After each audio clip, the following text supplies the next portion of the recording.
नमस्कार, नमो नमः। सुप्रभातम के आज के इस अंक में आप सभी का हार्दिक स्वागत, अभिनंदन एवं वंदन। मैं हूं आपके साथ गवीश द्विवेदी। आइए प्रारंभ करते हैं आज का यह कार्यक्रम विशेष।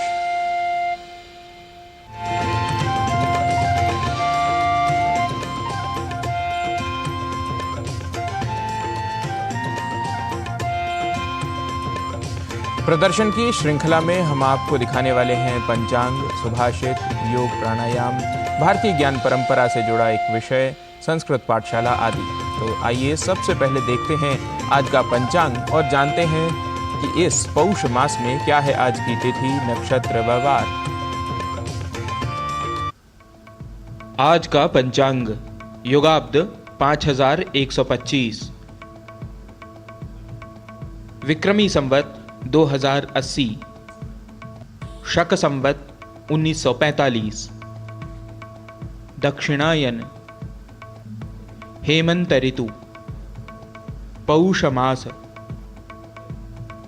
कृष्ण पक्ष, द्वितीया तिथि, बृहस्पतिवार, पुनर्वसु नक्षत्र। आज का दिन सभी के लिए मंगलमय हो। सुभाषित अर्थात अच्छे, प्रेरक व सारभूत वचन, जिन्हें ज्ञाताओं ने जीवन के अनुभवों को जानने के बाद लिखा है। हर्षचरितम में सुभाषित की परिभाषा बताई गई है। वहाँ कहा गया है, पुराणेष्वितिहासेषु तथा रामायणादिषु वचनम सारभूतम यत् तत्सुभाषितम उच्यते। अर्थात पुराण, महाभारत और रामायण आदि में, महाकाव्यों में, नीति ग्रंथों में बताए गए सारभूत वचन सुभाषित हैं। आइए देखते हैं क्या है आज के सुभाषित का सार और सुनते हैं इसके हिंदी व अंग्रेजी अर्थ को। न वेशधारणं सिद्धे कारणं न च तत्कथा क्रियैव कारणं सिद्धे सत्यमेतन्न संशयः।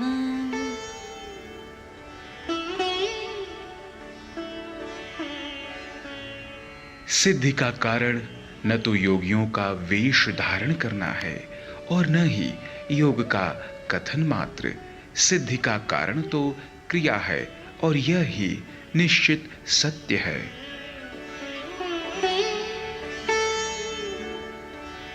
The reason for achievement is neither wearing the dress of yogis nor just the statement of yoga. Action is the cause of accomplishment, and this is a definite truth.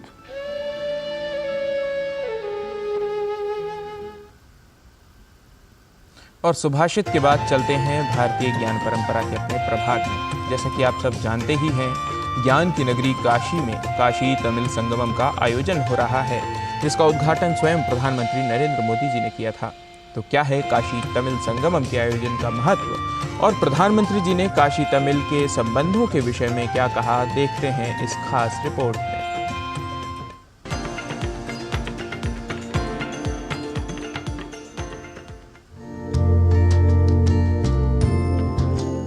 एतद्देशप्रसूतस्य सकाशादग्रजन्मनः स्वं स्वं चरित्रं शिक्षेरन् पृथिव्यां सर्वमानवाः।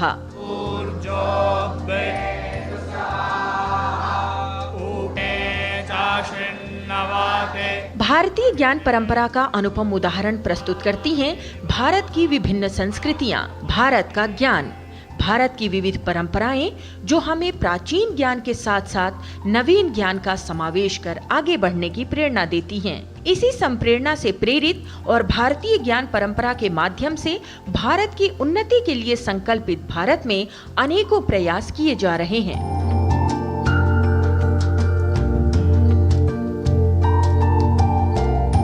इसी दिशा में एक महत्वपूर्ण पहल है काशी तमिल संगमम का आयोजन।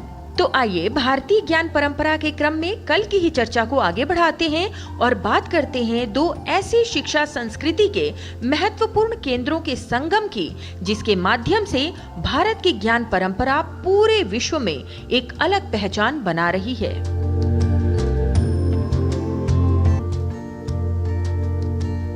काशी में काशी तमिल संगमम 2023 के समारोह का प्रधानमंत्री नरेंद्र मोदी ने शुभारंभ किया।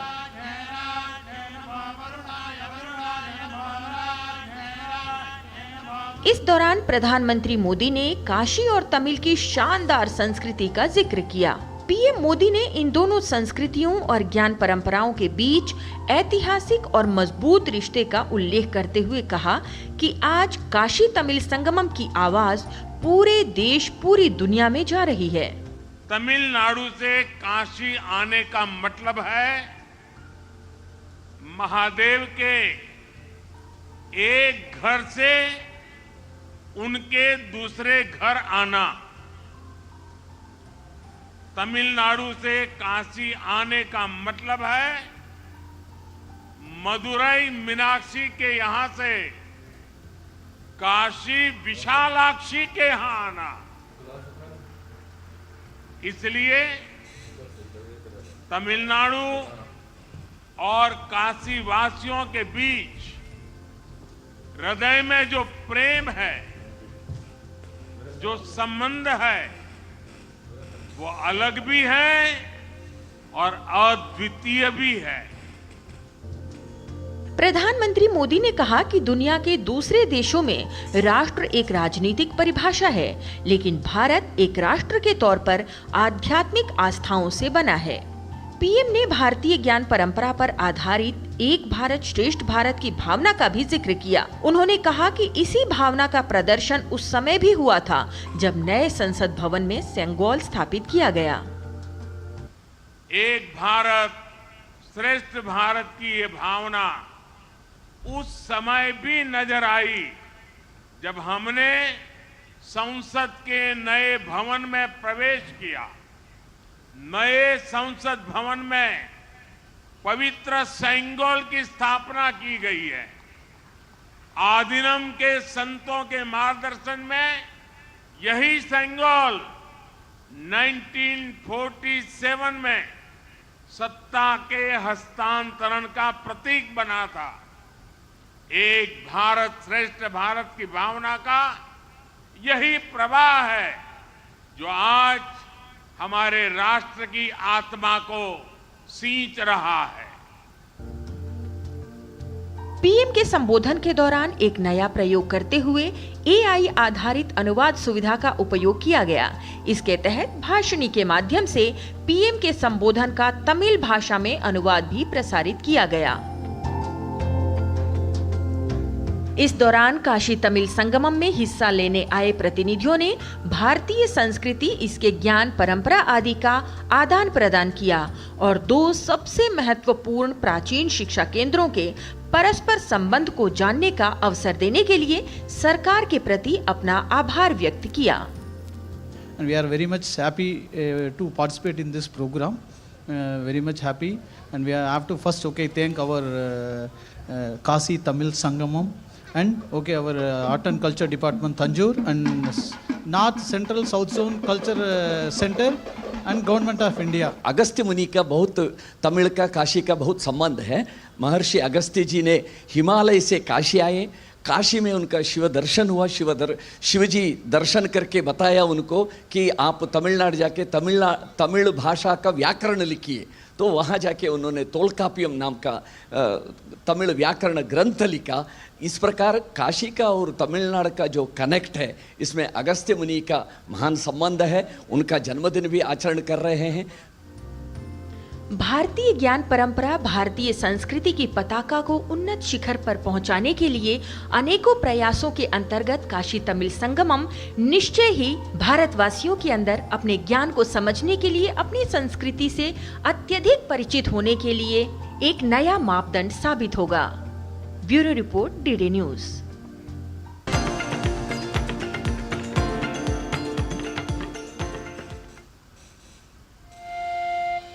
बहरापन एक बड़ी समस्या है। कई कारक हैं जो हमारी श्रवण शक्ति को प्रभावित करते हैं। आइए जानते हैं कि सुनने में समस्या की पहचान कैसे हो, इसका बचाव कैसे किया जाए।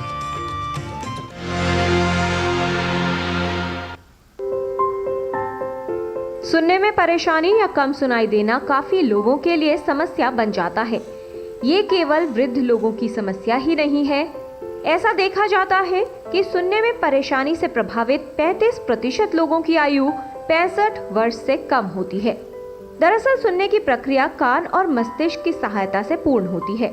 सुनने में परेशानी के कई कारण हो सकते हैं। जो कांस्टेंट बैकग्राउंड नॉइस कह लीजिए, या खास करके अगर बहुत ज़्यादा शोर है तो उससे जो है कान में धीरे धीरे डैमेज होता रहता है।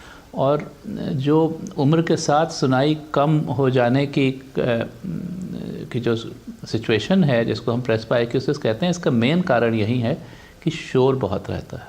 आजकल बहुत बार कान में ईयरफोन लगा के घूमते हैं, बड़े भी कान में ईयरफोन लगा के घूमते हैं काम की रिस्पॉन्सिबिलिटीज़ के लिए या किसी चीज़ के लिए, और कान के ईयरफोन से कई बार पता नहीं चलता कि वो कितना लाउड है, क्योंकि बाहर की आवाज़ें दब जाती हैं और इससे भी जो है कान का डैमेज होने की बहुत रिस्क है।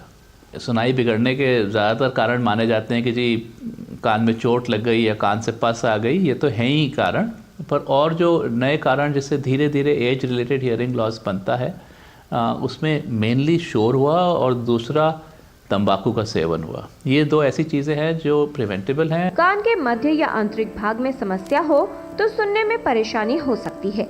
कान में मैल, कान के पर्दे या अंदरूनी भाग में क्षति, कान में संक्रमण, ये सभी कारक हमारी सुनने की क्षमता को प्रभावित करते हैं। नॉर्मली आप और मैं जो है जब सुनते हैं तो बोलने वाला करीब 50-60 डेसिबल की आवाज़ पे बोल रहा होता है, और यही साउंड है जितने पे आवाज़ होनी चाहिए।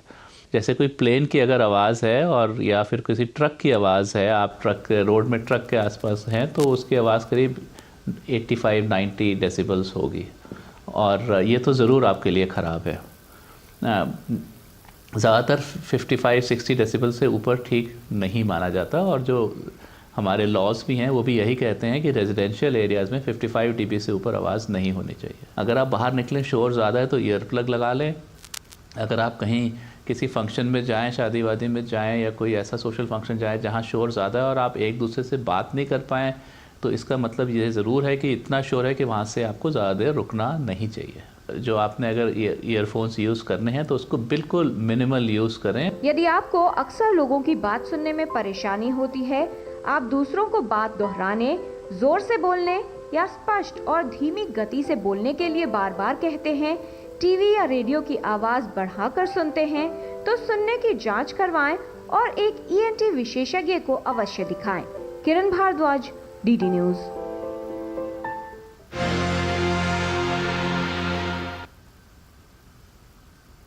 तो अपने स्वास्थ्य प्रभाग में हमने सुनने से संबद्ध जो समस्या है उसके बारे में जाना। फिलहाल इस कार्यक्रम में लेते हैं एक अल्प विराम। आप हमारे साथ बने रहिए, देखते रहिए DD न्यूज़।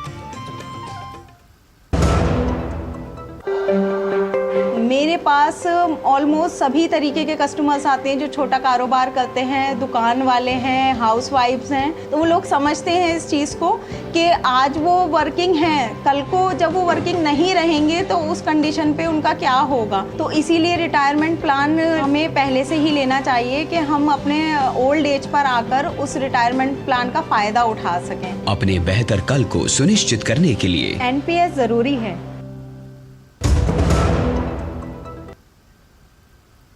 विराम के बाद आप सभी का फिर से एक बार स्वागत है सुप्रभातम कार्यक्रम में। योग प्रभाग में आज हम बात करने वाले हैं थायराइड की। थायराइड एक व्यापक समस्या है। युवाओं में भी यह समस्या आमतौर पर अब देखी जा रही है। इसमें बालों का झड़ना, कार्य न करने की इच्छा, आलस, शरीर में भारीपन जैसी बहुत सी अवस्थाओं का अनुभव होता है। प्राणायाम एवं योग क्रियाओं से इसमें राहत मिल सकती है। आइए जानते हैं योग विषय के इस प्रभाग में कि कैसे थायराइड ठीक करने में सहायक होती हैं योग क्रियाएं।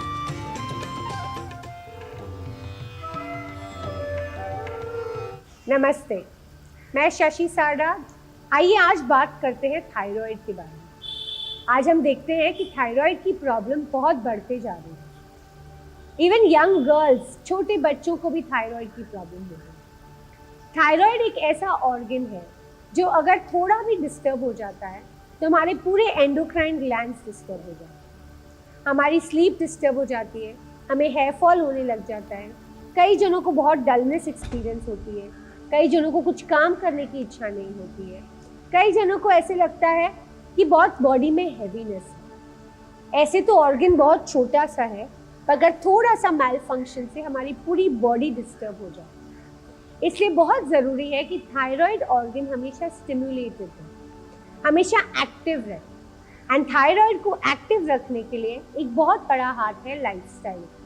जैसे हम कहते हैं कि हर डिजीज़ को अगर ठीक रखना है तो लाइफस्टाइल को चेंज करना बहुत ज़रूरी है। पर सिर्फ लाइफस्टाइल चेंज से थायराइड पूरा रिवर्स नहीं है। हमें कुछ ऐसे स्ट्रेचेस करने चाहिए जिससे थायराइड ऑर्गन जो है वो स्टिमुलेट हो, वो अपने केमिकल्स को रिलीज करे और हमारे थायराइड लेवल्स बैलेंस में आ जाए। तो उसी में से एक स्ट्रेच मैं आज दिखाती हूँ आपको। ये एक बहुत ब्यूटीफुल स्ट्रेच है और अभी आप मेरे साथ करेंगे और देखेंगे कि आपको इमीडिएटली आपको लगेगा कि आपके कुछ तो थ्रोट के रीजन में स्टिमुलेशन हो। देखते हैं इसे कैसे करना है।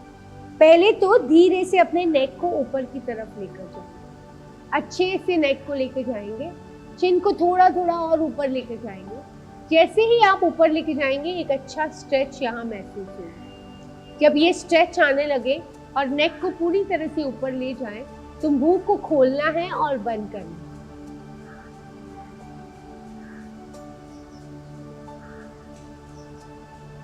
अगर आप देखेंगे तो पूरे नेक की मसल स्ट्रेच हो रहे हैं और थ्रोट तक उसका इफेक्ट आ रहा है। जैसे ही हम स्ट्रेच करते हैं ये पूरी एरिया स्ट्रेच होती है। अगर हम ज़्यादा देर नेक को पीछे नहीं रख सकते हैं तो 3 से 5 राउंड करेंगे और वापस आ जाएंगे। थोड़ी देर नेक को रिलैक्स करने के बाद वापस नेक को पीछे करेंगे और 3 से 5 राउंड करेंगे, वापस ले आएंगे। कहीं पे भी अपने नेक मसल्स को स्ट्रेन नहीं करना है और बिना नेक को स्ट्रेन किए अपने फ्रंटल नेक को स्ट्रेच करके यहाँ पे स्टिमुलेशन देना। ये स्ट्रेच करते करते आप देखेंगे कि आपके थायराइड लेवल्स धीरे धीरे वापस नॉर्मल आने लगेंगे और आपकी वापस एनर्जी आने लगेगी। ऑफ कोर्स आपको बाकी लाइफस्टाइल चेंजेस भी करने होंगे, पर अगर आप ऑलरेडी लाइफस्टाइल चेंजेस कर रहे हैं तो ये स्ट्रेच आपके थायराइड को अच्छे से स्टिमुलेट करेगा और आपको रिजल्ट्स थोड़े जल्दी मिल जाएंगे। अब आइए सुनते हैं हंसा माँ के कुछ प्रैक्टिकल टिप्स इसी स्ट्रेच के ऊपर। नमस्कार। थायराइड और उसमें हाइपोथायराइड में इंसान की पर्सनालिटी थोड़ी लेजी हो जाती है। हाइपोथायराइड में आदमी को काम करने का मन नहीं होता, बहुत जल्दी थक जाता है और इसलिए ज़रूरी है कि आप काम करना और इन बिटवीन रिलैक्स करना दोनों साथ में करना ज़रूरी है। मैं आपको थकाने के पहले थोड़ा सा 5 मिनट रिलैक्स करने से बहुत फ़ायदा होगा। सवेरे उठकर और चलना बहुत ज़रूरी है। कुछ न कुछ खेलें जिससे उत्साह बढ़े। बैडमिंटन खेलो, वॉलीबॉल खेलो, कुछ भी खेलो और भाग दौड़ करो, थोड़ा बहुत फ़ायदा होगा। ज़रूरी है कि हम कोशिश करें कि जितना हो सके धूप में भी 10-15 मिनट बैठे, क्योंकि इससे भी बहुत फ़ायदा होता है एंडोक्राइन सिस्टम को बैलेंस करने में। तो बस अपना ध्यान दें। नमस्कार।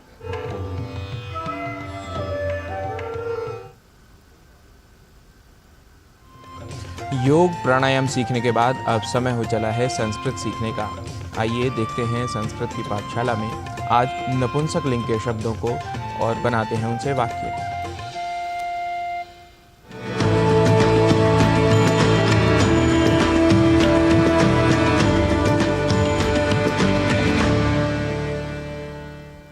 मित्राणि नमो नमः। संस्कृत पाठशालायां पुनः एकवारं भवतां सर्वेषां स्वागतम्। विगत अंक में हमने बंधुवाचक पदों से संबद्ध पुल्लिंग व स्त्रीलिंग के वाक्यों का मिश्रित अभ्यास किया था। होमवर्क के रूप में हमने 3 वाक्य भी आपको दिए थे। पहला वाक्य था वह दादा है, यह पोता है। इसका संस्कृत वाक्य बनेगा सह पितामहः एषः पौत्रः। दूसरा वाक्य था वह बड़ी बहन है, यह छोटी बहन है। सा अग्रजा एषा अनुजा। वाक्य था वह मामा है, यह मामी है। तो इसका संस्कृत वाक्य बनेगा सह मातुलः एषा मातुलानी। मित्रों, कहने को तो यह वाक्य बहुत छोटे छोटे हैं, परंतु शिक्षण के क्रम में किया हुआ प्रारंभिक अभ्यास ही सीखने के क्रम को सतत दृढ़ बनाए रखता है। और कहा भी गया है आरब्धम उत्तम जनाः न परित्यजन्ति, अर्थात श्रेष्ठ व्यक्ति, समझदार व्यक्ति प्रारंभ किए हुए कार्य को कभी भी बीच में नहीं छोड़ता है। तो आपको भी, जो सच में मेरे साथ यहाँ संस्कृत सीख रहे हैं, आप सभी को भी संस्कृत का अभ्यास नहीं छोड़ना है। सीखने के इसी क्रम को आगे बढ़ाते हुए आज हम सीखेंगे नपुंसकलिंग के शब्दों को। नपुंसकलिंग शब्द की पहचान करने का एक सामान्य सा नियम है कि उसके पीछे अम की ध्वनि सुनाई देती है। उदाहरण के लिए मित्रम, दूरदर्शनम, पुष्पम, उद्यानम, यंत्रम इत्यादि।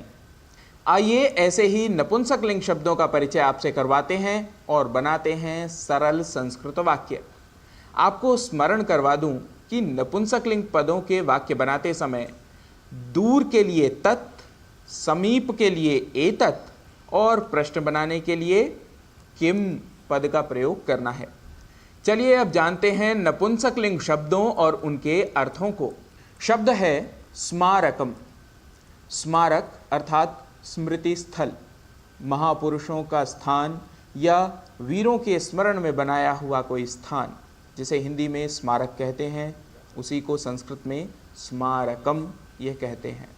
आइए अब इससे वाक्य बनाते हैं। तो सबसे पहले प्रश्न पूछेंगे तो क्या कहेंगे? किम स्मारकम, क्या है स्मारक, स्मारक क्या है? तो उत्तर होगा तत् स्मारकम, वह स्मारक है। एतत् स्मारकम, यह स्मारक है। शब्द है संगणकम अर्थात कंप्यूटर। किम संगणकम, तत् संगणकम, एतत् संगणकम। शीतकम अर्थात फ्रिज। किम शीतकम, तत् शीतकम, एतत् शीतकम। वाहनम अर्थात वाहन, व्हीकल। किम वाहनम, तत् वाहनम, एतत् वाहनम। छत्रम अर्थात छाता, अम्ब्रेला। किम छत्रम, तत् छत्रम, एतत् छत्रम। वस्त्रम अर्थात कपड़ा। किम वस्त्रम, तत् वस्त्रम, एतत् वस्त्रम। वह कपड़ा है, यह कपड़ा है। सूत्रम अर्थात धागा। किम सूत्रम, तत् सूत्रम, एतत् सूत्रम। पुस्तकम, पुस्तक, किताब। किम पुस्तकम, तत् पुस्तकम, एतत् पुस्तकम। उपनेत्रम अर्थात चश्मा। किम उपनेत्रम, तत् उपनेत्रम, एतत् उपनेत्रम। औषधम, औषधम अर्थात दवाई। किम औषधम, तत् औषधम, एतत् औषधम। वातायनम, वातायनम अर्थात खिड़की। किम वातायनम, तत् वातायनम, एतत् वातायनम। मित्रों, इसी के साथ साथ द्वारम, शरीरम, नगरम, भोजनम, राज्यम इत्यादि अनेकों नपुंसकलिंग शब्द हैं जिन्हें आप समझते हुए अपने आप बहुत से वाक्य बना सकते हैं। मित्रों, आप करते रहिए संस्कृत का अभ्यास। आपसे पुनः मिलेंगे संस्कृत पाठशाला के अपने अग्रिम अंक में। तब तक नमो नमः।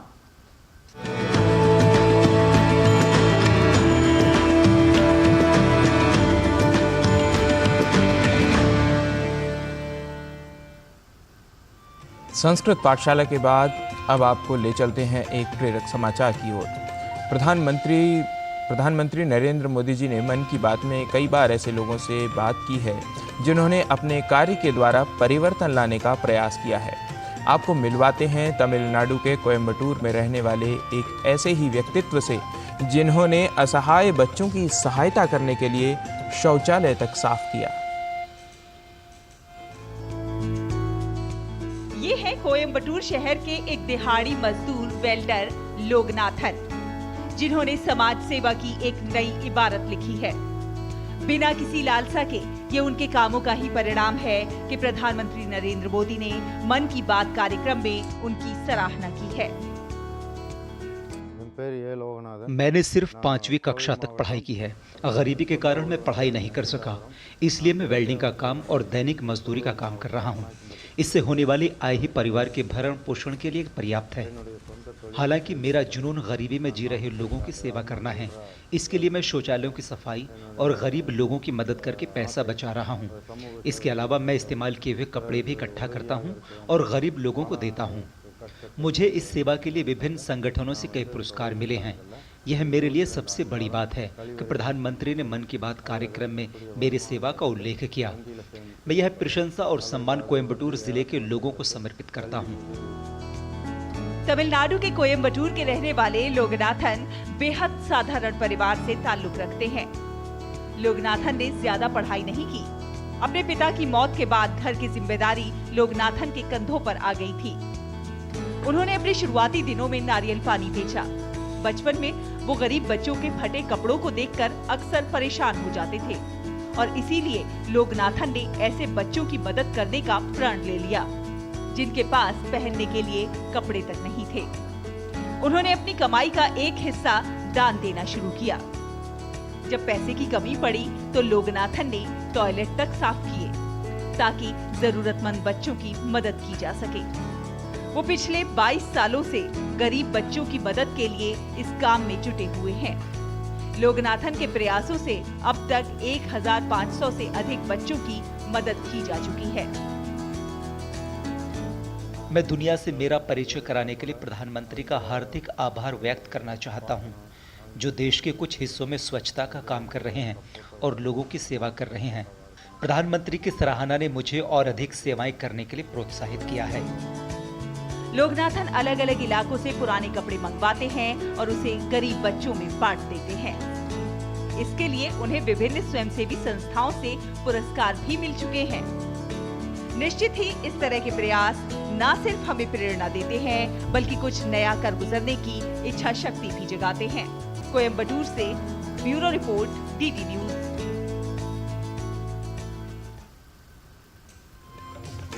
दर्शकों, आज के इस सुप्रभातम कार्यक्रम में पंचांग, सुभाषित, भारतीय ज्ञान परंपरा, योग, स्वास्थ्य, संस्कृत पाठशाला और प्रेरक समाचार दिखाने के बाद कल के नए अंक की सज्जता के लिए हमें व हमारी पूरी सुप्रभातम टीम को दीजिए अनुमति। प्रभात के बाद मध्याह्न, तदनंतर संध्या व रात्रि होना प्रकृति का नियम है और रात्रि के बाद सुबह फिर से होगी। रात्रिर्गमिष्यति भविष्यति सुप्रभातम, भास्वानुदेश्यति हसिष्यति पंकजश्रीः। आपसे कल सुबह पुनः मिलेंगे, तब तक के लिए नमस्कार।